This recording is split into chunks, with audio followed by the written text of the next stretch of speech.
Hey fam, welcome back to my YouTube channel. ಹೇಗಿದ್ದೀರಾ? ಎಲ್ಲರೂ ಚೆನ್ನಾಗಿದ್ದೀರಾ? ನಾನು ಸಹ ತುಂಬಾನೇ ಚೆನ್ನಾಗಿದ್ದೀನಿ. ಸೊ ನಾನು ನಿಮಗೆ ಇವತ್ತು ಸೂಪರ್ ಆಗಿರುವಂತಹ ಚಿಕನ್ ಮಸಾಲ ಹೇಗ್ ಮಾಡೋದು ಅಂತ ಹೇಳ್ಬಿಟ್ಟು ಆ ರೆಸಿಪಿಯನ್ನ ತೋರಿಸ್ಬೇಕು ಅನ್ಕೊಂಡಿದೀನಿ. ಅಂಡ್ ನಾನು ತುಂಬಾನೇ chicken recipes, mutton recipes and fish recipes ಎಲ್ಲದನ್ನೂ ಸಹ ಅಪ್ಲೋಡ್ ಮಾಡಿದ್ದೀನಿ. ನನ್ನ ಒಂದು ಯೂಟ್ಯೂಬ್ ಚಾನಲ್ ಏನಿದೆ ಅದು ಪರ್ಟಿಕ್ಯುಲರ್ ಆಗಿ ಇಂಥದ್ಕೆ ಅಂತ ಹೇಳಿ ಸೀಮಿತವಾಗಿ ಏನು ಇಲ್ಲ. ನಾನು ಅದ್ರಲ್ಲಿ ಏನ್ ಬೇಕಾದ್ರೂ ಅಪ್ಲೋಡ್ ಮಾಡ್ಬೋದು. ಸೊ ನಾನು ಏನ್ ಬೇಕಾದ್ರೂ ಅಪ್ಲೋಡ್ ಮಾಡಿದೀನಿ. ನನಗೆ ನಾನು ನೋಡಿರೋದಾಗಿರ್ಬೋದು, ನಾನು ಯಾವ್ದಾದ್ರು ಟೂರಿಸ್ಟ್ ಸ್ಪಾಟಿಗೆ ಹೋದ್ರೆ ಅದ್ರಲ್ಲಿ ಇಷ್ಟ ಆಗಿರುವಂತದ್ದು ಅಂಡ್ ನಮ್ಮ ಡೈಲಿ ವ್ಲಾಗ್ ತರ ಎಲ್ಲದನ್ನೂ ಸಹ ಅಪ್ಲೋಡ್ ಮಾಡಿದೀನಿ. ಅಂಡ್ ನನ್ನ ಚಾನಲ್ಗೆ ಯಾರ್ಯಾರು ಸಬ್ಸ್ಕ್ರೈಬ್ ಮಾಡ್ಕೊಂಡಿಲ್ಲ, ಪ್ಲೀಸ್ ಸಬ್ಸ್ಕ್ರೈಬ್ ಮಾಡ್ಕೊಳ್ಳಿ. ಇಷ್ಟ ಆದ್ರೆ ಲೈಕ್ ಮಾಡಿ, ಕಮೆಂಟ್ ಮಾಡಿ, ಜಾಸ್ತಿ ಜನಕ್ಕೆ ಶೇರ್ ಮಾಡಿ. ಅಂಡ್ ಇವಾಗ ನಾನು ಚಿಕನ್ ಮಸಾಲ ಹೇಗ್ ಮಾಡೋದು ಅಂತ ಹೇಳ್ಬಿಟ್ಟು ತೋರಿಸ್ತೀನಿ. ಈ ಚಿಕನ್ ಮಸಾಲ ಮುದ್ದೆ ಜೊತೆ, ಚಪಾತಿ ಜೊತೆ, ಪರಾಟ ಜೊತೆ, ರೊಟ್ಟಿ ಜೊತೆ, ಹಾಗೆ ರೈಸ್ ಜೊತೆ, ಇದ್ರ ಜೊತೆ ಸೂಪರ್ ಆಗಿರತ್ತೆ. ತಿಂದ್ರಂತೂ ಕಳ್ದೋಗ್ಬಿಡ್ತೀರಾ, ಅಷ್ಟು ಸಕ್ಕತ್ತಾಗಿರತ್ತೆ. ಅಂಡ್ ನಿಮ್ ಮನೆಯಲ್ಲಿ ಈ ಒಂದು ರೆಸಿಪಿನ ಬೇರೆಯವ್ರಿಗೆ ನೀವು ಮಾಡ್ಕೊಟ್ರೆ ಅವರು ಸಹ ಮತ್ತೆ ಮತ್ತೆ ಅದನ್ನ ತಿನ್ಬೇಕು ಅಂತ ಹೇಳಿ ಎಕ್ಸ್ಪೆಕ್ಟ್ ಮಾಡ್ತಾರೆ. ಸೊ ತುಂಬಾ ಟೇಸ್ಟಿ ಆಗಿರುವಂತಹ ಚಿಕನ್ ಮಸಾಲ ರೆಸಿಪಿನ ನಾನು ಇವತ್ತು ನಿಮಗೆ ಹೇಳ್ಕೊಡ್ತಾ ಇದ್ದೀನಿ. ಅಂಡ್ ತಡ ಮಾಡೋದು ಬೇಡ, let's start the video. So ನೀವಿಲ್ಲಿ ನೋಡ್ತಾ ಇರ್ಬೋದು, ನಾನು ಚಿಕನ್ ಮಸಾಲ ಮಾಡೋದಕ್ಕೆ ಏನೇನು ರೆಡಿ ಮಾಡಿ ಇಟ್ಕೊಂಡಿದೀನಿ ಅಂತ ಹೇಳಿ. ಒಂದು ಆನಿಯನ್ ಅನ್ನ ನಾನು ಸಣ್ಣದಾಗಿ ಕಟ್ ಮಾಡಿ ಇಟ್ಕೊಂಡಿದೀನಿ. ಒಂದು ಆನಿಯನ್ ಅನ್ನ ಉದ್ದುದ್ದಕ್ಕೆ ಕಟ್ ಮಾಡಿ ಇಟ್ಕೊಂಡಿದೀನಿ. ಯಾಕಂತ ಹೇಳಿದ್ರೆ ಇದನ್ನ ನಾನು ಮಿಕ್ಸಿಗೆ ಹಾಕ್ತೀನಿ. ಅಂಡ್ ಒಂದು ಚಿಕ್ಕ ಟೊಮ್ಯಾಟೊನ ನಾನು ಉದ್ದುದ್ದು ಕಟ್ ಮಾಡ್ಕೊಂಡಿದೀನಿ. ಅಂಡ್ 2 ಚಿಕ್ಕ ಟೊಮ್ಯಾಟೊನ ನಾನು ಸಣ್ಣದಾಗಿ ಕಟ್ ಮಾಡ್ಕೊಂಡಿದೀನಿ. ಅಂಡ್ ಇಲ್ಲಿ ಸ್ವಲ್ಪ ಶುಂಠಿಯನ್ನ ತಗೊಂಡಿದೀನಿ, ಸ್ವಲ್ಪ ಶುಂಠಿನ ತಗೊಂಡಿದೀನಿ. ಹಾಗೆ ಇಲ್ಲಿ ಬೆಳ್ಳುಳ್ಳಿ, ಫುಲ್ 1 ಗಡ್ಡೆ ಬೆಳ್ಳುಳ್ಳಿಯನ್ನ ತಗೊಂಡಿದೀನಿ. ಅಂಡ್ 2 ಹಸಿಮೆಣಸಿನ್ಕಾಯನ್ನ ಈ ತರ ಕಟ್ ಮಾಡಿ ಇಟ್ಕೊಂಡಿದೀನಿ. ಅಂಡ್ ಅದ್ರ ಜೊತೆಗೆ 1 ಹಸಿಮೆಣಸಿನ್ಕಾಯನ್ನ ಈ ತರ ವಾಶ್ ಮಾಡಿ ಹಾಗೆ ಇಟ್ಕೊಂಡಿದೀನಿ. ಯಾಕಂದ್ರೆ ಇದನ್ನು ಸಹ ನಾನು ಮಿಕ್ಸಿಗೆ ಹಾಕ್ತೀನಿ, ಓಕೆನಾ. ಅಂಡ್ ಕೊತ್ತಂಬರಿ ಸೊಪ್ಪನ್ನ ಚಾಪ್ ಮಾಡಿ ಇಟ್ಕೊಂಡಿದೀನಿ. ಇಷ್ಟು ನಾನು ರೆಡಿ ಮಾಡ್ಕೊಂಡಿರುವಂತದ್ದು. ಸೊ ಹೇಗ್ ಮಾಡೋದು, ಏನೇನ್ ಮಸಾಲಕ್ ಹಾಕ್ತೀನಿ, ಮಸಾಲಕ್ಕೆ ಏನೇನ್ ಪದಾರ್ಥಗಳನ್ನ ಯೂಸ್ ಮಾಡ್ತೀನಿ ಅದನ್ನ ತೋರಿಸ್ತೀನಿ. ಸೊ ನಾನಿವಾಗ ಒಂದು ಬಾಣ್ಲಿನ ಇಟ್ಕೊಂಡಿದೀನಿ. Gas on ಮಾಡ್ಬೇಡಣ. ಇದಕ್ಕೆ ಸ್ವಲ್ಪ ಎಣ್ಣೆನ ಹಾಕೊಳ್ಬೇಕು. ಸ್ವಲ್ಪ, ಏನ್ ಜಾಸ್ತಿ ಎಣ್ಣೆ ಬೇಡ.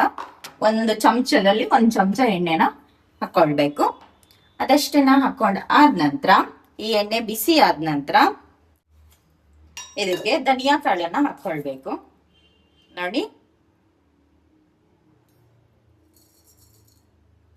1, 2, 3 ಚಮಚದಷ್ಟು ಧನಿಯಾ. ಈ ಧನಿಯಾನ ಹಾಕೊಂಡಾದ ನಂತರ ಇದಕ್ಕೆ ಮೆಣಸಿನ್ಕಾಯನ್ನ ಹಾಕೊಳ್ಳೋಣ. ನಿಮಗೆ ನೋಡಿ ರುಚಿಗೆ ಅಂದ್ರೆ ಖಾರಕ್ಕೆ ಎಷ್ಟು ಮೆಣಸು ಬೇಕು ಅಂತ ನೋಡ್ಕೊಂಡು ಅಷ್ಟು ಮೆಣಸನ್ನ ಇದಕ್ಕೆ ಆಡ್ ಮಾಡ್ಕೊಳ್ಳಿ. ನೋಡಿ, ನಾನಿವಾಗ ಸ್ವಲ್ಪ 6 ರಿಂದ 7 ಬ್ಯಾಡಗಿ ಮೆಣಸಿನ್ಕಾಯನ್ನ ಹಾಕೊಂಡಿದೀನಿ. ಇದು ಒಳ್ಳೆ ಕಲರ್ ಅನ್ನ ಕೊಡತ್ತೆ ಬ್ಯಾಡಗಿ ಮೆಣಸಿನ್ಕಾಯಿ.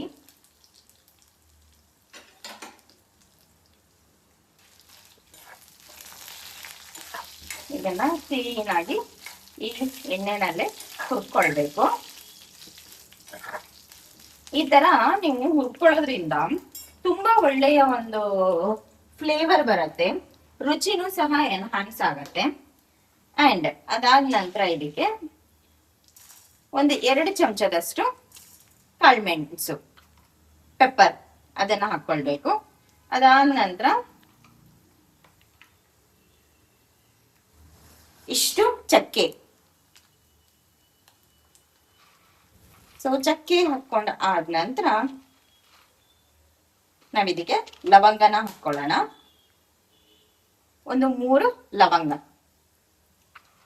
ಏಲಕ್ಕಿನೂ ಹಾಕೊಳ್ಬೋದು, ಬಟ್ ನಾನಲ್ಲಿ ಏಲಕ್ಕಿನ ಹಾಕೊಂತ ಇಲ್ಲ, ಓಕೆನಾ. ಸ್ವಲ್ಪ ಜೀರಿಗೆ.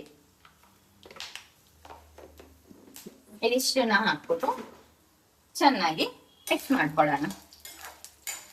ನೋಡಿ, ಈ ತರ ತುಂಬಾ ಚೆನ್ನಾಗಿ ಮಿಕ್ಸ್ ಮಾಡ್ಕೊಳ್ಬೇಕು. ಸೊ ಯಾವುದೂ ಸಹ ಇಲ್ಲಿ ಸೀದೋಗೋದಕ್ಕೆ ಬಿಡಬಾರ್ದು. ಈಗ ನಾನು ಉದ್ದುದ್ದಕ್ಕೆ ಕಟ್ ಮಾಡ್ಕೊಂಡಿರುವಂತ ಕೊತ್ತಂಬರಿ ಸೊಪ್ಪು ಈರುಳ್ಳಿನೂ ಸಹ ಇದಕ್ಕೆ ಹಾಕೊಂತ ಇದ್ದೀನಿ.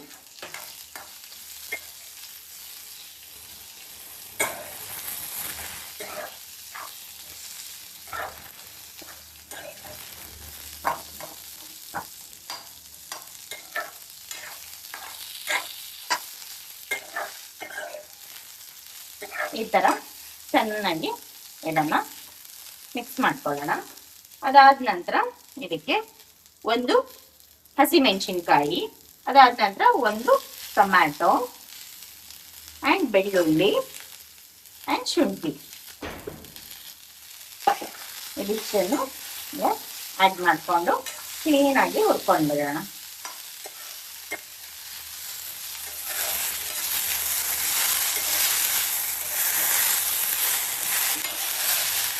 ಒಂದ್ 2 ನಿಮಿಷ ಈ ತರ ಫ್ರೈ ಮಾಡಿದ್ರೆ ಸಾಕಾಗತ್ತೆ. ತುಂಬಾ ರುಚಿಕರವಾದಂತಹ ಚಿಕನ್ ಮಸಾಲ ರೆಡಿ ಮಾಡ್ಕೋಬಹುದು. ನೀವೇನು ಇವಾಗ ಡಾಬಾ ಸ್ಟೈಲ್ ಅಲ್ಲೆಲ್ಲ ಏನ್ ತಿಂತೀರಾ, ಡಾಬಾದಲ್ಲೆಲ್ಲ ಹೋದಾಗ ಏನ್ ತಿಂತೀರಾ ಅಲ್ವಾ, ಅದ್ರಕ್ಕಿಂತನೂ ತುಂಬಾ ಚೆನ್ನಾಗಿರತ್ತೆ. ಅವರೆಲ್ಲ ರೆಡಿ ಮಸಾಲಗಳನ್ನ ಹಾಕಿ ಮಾಡ್ತಾರೆ. ಬಟ್ ನೀವು ಮನೆಯಲ್ಲಿ ಎಲ್ಲ ಮಸಾಲಾನು ಪ್ರಿಪೇರ್ ಮಾಡ್ಬಿಟ್ಟು ನೀವು ಚಿಕನ್ ಮಸಾಲಾನ ಮಾಡ್ಕೊಂಡ್ರೆ ಅದ್ರದ್ದು ರುಚಿನೇ ಡಿಫ್ರೆಂಟ್ ಆಗಿರತ್ತೆ, ತುಂಬಾ ಚೆನ್ನಾಗಿರತ್ತೆ. ಎಲ್ಲರೂ ಇಷ್ಟಪಟ್ಟು ತಿಂತಾರೆ.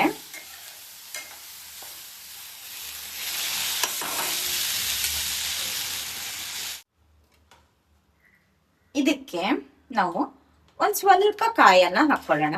ಜಾಸ್ತಿ ತೆಂಗಿನಕಾಯಿ ಬೇಡ ಇದಕ್ಕೆ. ಒಂದ್ ಸ್ವಲ್ಪ ತೆಂಗಿನಕಾಯನ್ನ ಹಾಕೊಂಡು ಈ ತರ ಮಿಕ್ಸ್ ಮಾಡ್ಕೊಂಡು ಮಿಕ್ಸಿ ಜಾರ್ಗೆ ಹಾಕೊಂಡು ರುಬ್ಕೊಂಡ್ ಬರೋಣ. ನೋಡಿ, ಇದಿಷ್ಟನ್ನ ಮಸಾಲೆ ನುಣ್ಣಗೆ ರುಬ್ಕೊಂಡ್ ಬರ್ಬೇಕು. ಸೊ ಈಗ ನಾನು ಒಂದು ಪಾತ್ರೆನ ಇಟ್ಕೊಂಡಿದೀನಿ. ಇದೇನಪ್ಪ ಕುಕ್ಕರಲ್ಲಿ ಮಾಡ್ತಾಳ ಅನ್ಕೋಬೇಡಿ. ನಾನು ಯೂಶುವಲಿ ಸಾಂಬಾರ್ನೆಲ್ಲ ಕುಕ್ಕರಲ್ಲೇ ಆಲ್ಮೋಸ್ಟ್ ಮಾಡೋದು. ಬಟ್ ಇದೇನು ವಿಷಲ್ ಹೊಡ್ಸಲ್ಲ, ನಾನು ಜಸ್ಟ್ ಕುಕ್ಕರನ್ನ ಯೂಸ್ ಮಾಡ್ತೀನಿ ಅಷ್ಟೇ. ಸೊ ಒಂದು ಪಾತ್ರೆನ ಇಟ್ಕೊಂಡು ಇದಕ್ಕೆ ನಾವು ಎಣ್ಣೆನ ಹಾಕೊಳ್ಬೇಕು. ಇದಕ್ಕೆ ಸ್ವಲ್ಪ ಜಾಸ್ತಿ ಎಣ್ಣೆನ ಹಾಕ್ಬೇಕಾಯ್ತಾ.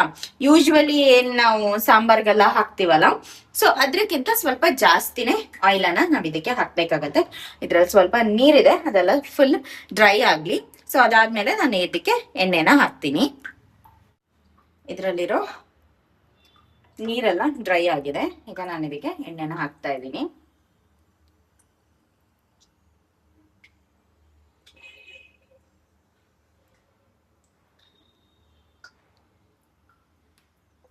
ನೋಡಿ, ಇಷ್ಟು ಎಣ್ಣೆನ ಹಾಕಿದೀನಿ.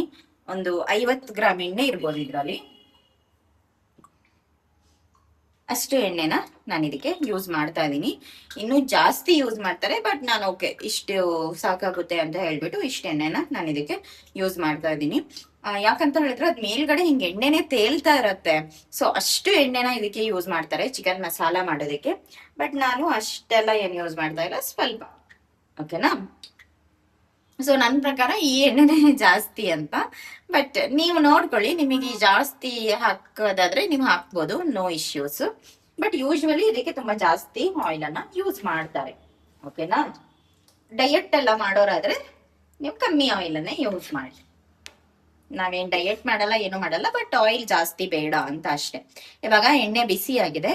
ಈಗ ನಾನು ಇದಕ್ಕೆ ಹಸಿಮೆಣಸಿನಕಾಯಿನ ಹಾಕೊಳ್ತಾ ಇದ್ದೀನಿ. 2 ಹಸಿಮೆಣಸಿನಕಾಯಿನ ನಾನು ತಗೊಂಡು ಅದಕ್ಕೆ ಆಡ್ ಮಾಡ್ಕೊಂಡಿದ್ದೀನಿ. ಈಗ ನಾನು ಇದಕ್ಕೆ ಆನಿಯನ್, ಸಣ್ಣದಾಗಿ ಕಟ್ ಮಾಡ್ಕೊಂಡಿರುವಂತ ಆನಿಯನ್ ಅನ್ನ ಆಡ್ ಮಾಡಿದ್ದೀನಿ.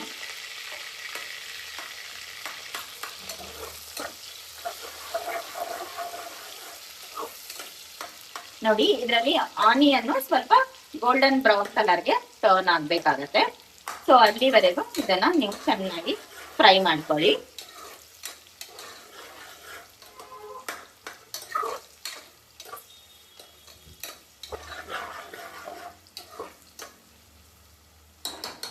ಇದ ಓಕೆನಾ? ಇದಿವಾಗ ಗೋಲ್ಡನ್ ಬ್ರೌನ್ ಕಲರ್ಗೆ ಟರ್ನ್ ಆಗ್ಬೇಕು. ಈಗ ನಾನು ಈ ಟೈಮ್ನಲ್ಲಿ ಇದಕ್ಕೆ ಈ ತರ ಇದಕ್ಕೆ ಪಲಾವ್ ಎಲೆ ಅಂತೀವಿ ನಮ್ ಕಡೆ, ಬಿರಿಯಾನಿ ಎಲೆ ಅಂತೀವಿ. ಬಿರಿಯಾನಿಗೆ ಪಲಾವ್ಗೆಲ್ಲ ನಾವ್ ಈ ಎಲೆನೇ ಯೂಸ್ ಮಾಡೋದು. ಸೊ ಅದನ್ನ ಹಾಕ್ತಿದೀವಿ. ಇಲ್ಲ ಇದಿಲ್ಲ ಅಂತ ಹೇಳಿದ್ರೆ ನಿಮಗೇನು ಪಲಾವ್ಗೆ ಮತ್ತೆ ಬಿರಿಯಾನಿಗೆಲ್ಲಾನೇ ಹಾಕ್ತೀರಾ ಅಲ್ವಾ, ಯೂಶ್ವಲಿ ಅಂಗಡಿನಲ್ಲೆಲ್ಲ ಸಿಗುತ್ತಲ್ಲ, ಆ ಒಂದು ಎಲೆನ ಹಾಕೊಳ್ಬಹುದು. ಇದು ಹಾಕೋದ್ರಿಂದ ತುಂಬಾ ಒಳ್ಳೆಯ ಫ್ಲೇವರ್ ಬರುತ್ತೆ. ಸೊ ಅದಕ್ಕೋಸ್ಕರ ನಾನು ಇದನ್ನ ಇವಾಗ ಆಡ್ ಮಾಡ್ಕೊಂಡಿದೀನಿ. ತುಂಬಾ ಒಳ್ಳೆಯ ಘಮ ಘಮ ಅಂತ ಫ್ಲೇವರ್ ಬರುತ್ತೆ. ಬಿರಿಯಾನಿಗೆ ಹಾಕಿದ್ರು ಅಷ್ಟೇ ಮಸ್ತ್ ಫ್ಲೇವರ್ ಬರುತ್ತೆ.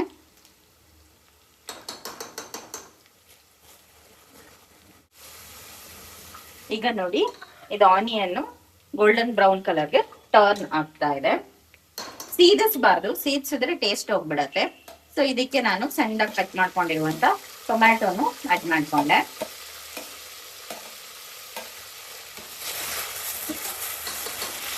ಈ ಟೊಮ್ಯಾಟೋನ ಹಾಕೊಂಡ ಆದ ತಕ್ಷಣ ನಾನು ಇದಕ್ಕೆ ಉಪ್ಪು ಮತ್ತೆ ಅರಿಶಿನ ಪುಡಿನೂ ಸಹ ಆಡ್ ಮಾಡ್ಕೊಳ್ಳೋಣ. ಇವಾಗ ನೋಡಿ, ಸಾಲ್ಟ್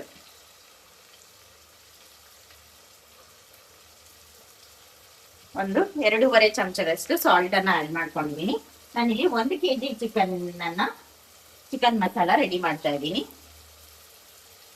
ಅರಿಶಿನ ಪುಡಿ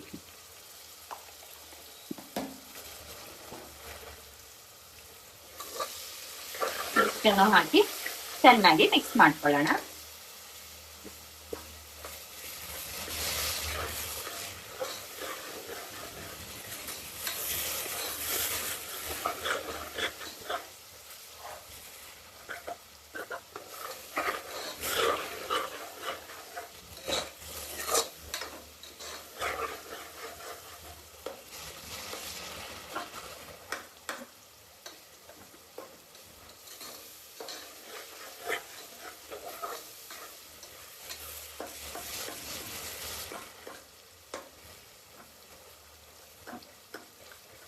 ಹಾಕಿದ ತಕ್ಷಣನೇ ಟೊಮ್ಯಾಟೊ ಫುಲ್ಲು ಕರಗಿ ಬೆಂದ್ಬಿಡ್ತು.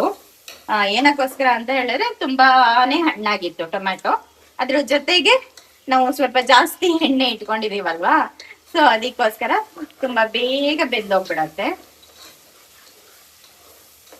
ಓಕೆ, ಇವಾಗ ಟೊಮ್ಯಾಟೊ ಚೆನ್ನಾಗಿ ಬೆಂದಿದೆ. ಈಗ ನಾನು ಇದಕ್ಕೆ ಏನ್ ವಾಶ್ ಮಾಡಿ ಇಟ್ಕೊಂಡಿರುವಂತ ಚಿಕನ್ ಎಲ್ಲ ಆಡ್ ಮಾಡ್ತಾ ಇದ್ದೀನಿ.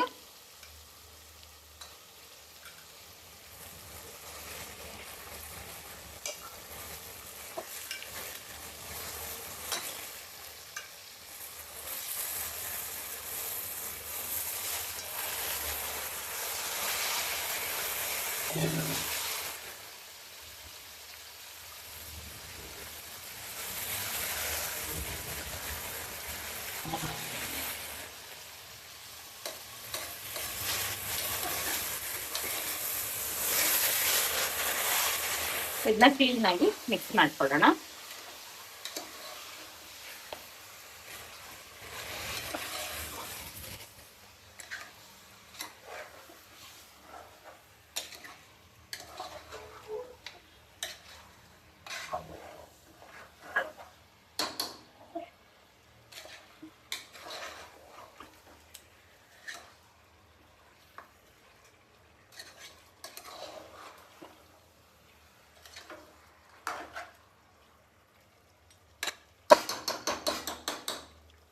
ಇವಾಗ ಚಿಕನ್ ಅಲ್ಲಿರೋ ನೀರೆಲ್ಲ ಬಿಟ್ಕೊಳತ್ತೆ, ಅದರಲ್ಲೇ ಆ ಎಣ್ಣೆನಲ್ಲೇ ಚಿಕನ್ ತುಂಬಾ ಚೆನ್ನಾಗಿ ಬೇಯುತ್ತೆ. ಸೊ ಅಲ್ಲಿವರೆಗೂ ಇದನ್ನ ಕ್ಲೀನ್ ಆಗಿ ಬೇಯಿಸ್ಕೊಳ್ಳೋಣ. ಇದ್ ನೋಡಿ, ಇದು ಇವಾಗ ಆಲ್ಮೋಸ್ಟ್ ಡ್ರೈ ಆಗ್ತಾ ಬಂದಿದೆ. ಸೊ ಈಗ ನಾವ್ ಇದಕ್ಕೆ ಮಸಾಲೆನ ಹಾಕೊಳ್ಬೇಕು. ಸೊ ಮಸಾಲೆನ ನೋಡಿ ಇಷ್ಟು ನುಣ್ಣಗೆ ರುಬ್ಕೊಂಡು ಬಂದಿದ್ದೀನಿ. ಸೊ ಈ ಒಂದು ಮಸಾಲೆನ ಇದಕ್ಕೆ ಆಡ್ ಮಾಡ್ಬೇಕು. ಈಗ ನೋಡಿ, ಇದಕ್ಕೆ ಮಸಾಲೆನ ಹಾಕಿದೀನಿ. ಈಗ ಚೆನ್ನಾಗಿ ಮಿಕ್ಸ್ ಮಾಡ್ಕೊಳ್ಳೋಣ.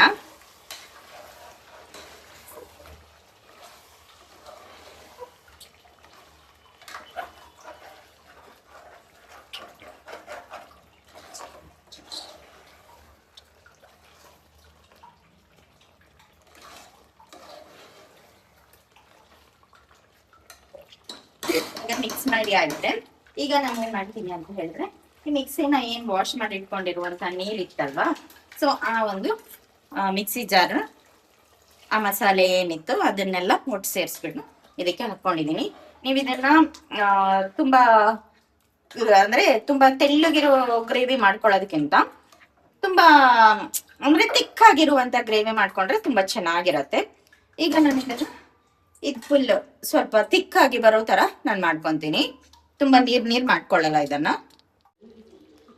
ಈಗ ಇದು ನೋಡಿ ಇಷ್ಟು ತಿಕ್ಕಾಗಿದೆ, ನೋಡಿ ಇಷ್ಟು ತಿಕ್ ಗ್ರೇವಿ, ಓಕೆನಾ. ಸೊ ಈಗ ಇದು ಚಿಕನ್ ಮಸಾಲ ರೆಡಿ ಆಗಿದೆ. ಸೊ ಇಲ್ಲಿ ನೋಡಿ ನಿಮಗೆ ಕಾಣಿಸ್ತಿರ್ಬೋದು, ಎಣ್ಣೆನೂ ಸಹ ಬಿಟ್ಕೊಳ್ತಾ ಬಂದಿದೆ, ಕಾಣಿಸ್ತಾ ಇದೆಯಾ. ಸೊ ಈ ತರ ಸ್ವಲ್ಪ ಜಾಸ್ತಿ ಎಣ್ಣೆ ಹಾಕೊಂಡ್ರೆ ಹಿಂಗೆಲ್ಲ ಮೇಲ್ಗಡೆ ಎಲ್ಲ ಎಣ್ಣೆ ಇರುತ್ತೆ. ಸೊ ನಾನು ಸ್ವಲ್ಪ ಕಮ್ಮಿ ಹಾಕೊಂಡಿರೋದಕ್ಕೆ ಈ ತರ ಕಾಣಿಸ್ತಾ ಇದೆ. ಸೊ ಈ ತರ ಆಯಿಲ್ ಎಲ್ಲ ಹಿಂಗ್ ಬಿಟ್ಕೊಳ್ತಾ ಬರುತ್ತೆ. ಸೊ ಆ ಟೈಮ್ನಲ್ಲಿ ನೀವು ಇದಕ್ಕೆ ಕಟ್ ಮಾಡ್ಕೊಂಡಿರುವಂತ ಕೊತ್ತಂಬರಿ ಸೊಪ್ಪನ್ನ ಹಾಕೊಂಡ್ಲಿ.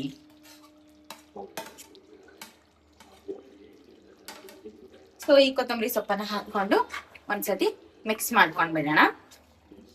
ಅಲ್ಲಿಗೆ ನಿಮ್ಮ ಚಿಕನ್ ಮಸಾಲ ರೆಡಿ ಆಗತ್ತೆ. ಮಸ್ತ್ ಆಗಿರತ್ತೆ, ಟೇಸ್ಟ್ ಮಾತ್ರ ಸೂಪರ್ ಆಗಿರತ್ತೆ. ಸೊ ಎಲ್ಲರೂ ಮಸ್ಟ್ ಆ್ಯಂಡ್ ಟ್ರೈ ಇದನ್ನ ಟೇಸ್ಟ್ ಮಾಡಲೇಬೇಕು. ಸೊ ನಾನು ಇದಕ್ಕೆ ಚಿಕನ್ ಮಸಾಲಾಗೆ ಗೀ ರೈಸ್ ಅನ್ನ ಮಾಡ್ತೀನಿ. ಸೊ ಆ ಗೀ ರೈಸ್ ರೆಸಿಪಿನೂ ಸಹ ನಾನು ನಿಮಗೆ ಇನ್ನೊಂದು ವಿಡಿಯೋದಲ್ಲಿ ಅಪ್ಲೋಡ್ ಮಾಡ್ತೀನಿ. ಸೊ ಇಷ್ಟ ಇದ್ರೆ ಅದನ್ನು ಸಹ ನೋಡಿ. Thank you for watching. Lots of love. Bye.